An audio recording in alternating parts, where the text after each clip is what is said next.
یو دا جنت باغ چاله الله ورکی چې باغ ایمانی دویم دا جنت باغ چاله الله ورکی چې په مانځ کې عاجزي کوي دریم جنت باغ چاله الله ورکی چې به فائدې مجلس نه مخاړي څلورم الله باغ چاله جنت ورکی چې د خپل ژبه حفاظت کوي پنځم جنت الله چاله ورکی چې د فرج حفاظت د امانت پابندي کوي او شپږم د وادي پابندي ووم چې کله د مانځ حفاظت کوي او اتم خلکو له خیر ور کوي نه هم د خپل شکل د شي جوړ کی چې د سړی وګوري صلی الله رسول یاچ لسم دا ژوند د قران او سنت لري تیر شي ایو لسم عمر درازي لیکن عمل د الله او د الله کتاب برابرۍ دولسم پاک دامن انسانانو باندې بدنامه نه لګي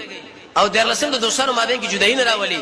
څوار لسم چې کله ور باندې مشکلات راځي صبر کیو چې نعمت راشي به شکر کوي پنځلسم د خلکو بزونه کې د مینا شپاړسم چې کله گاونډین ته خوشاله ولسم بادشاہ خو دروغ بنوي او اتلسم ډیر اهل عیال الله ور کړی لیکن د حلال رزق کوشش کوي او نو نسم پاک دامن او شرم امام ترمذی کې چې کله معاملې کې نرمي کوي دا شل کړه چې بچا کې موجود دغه جنتی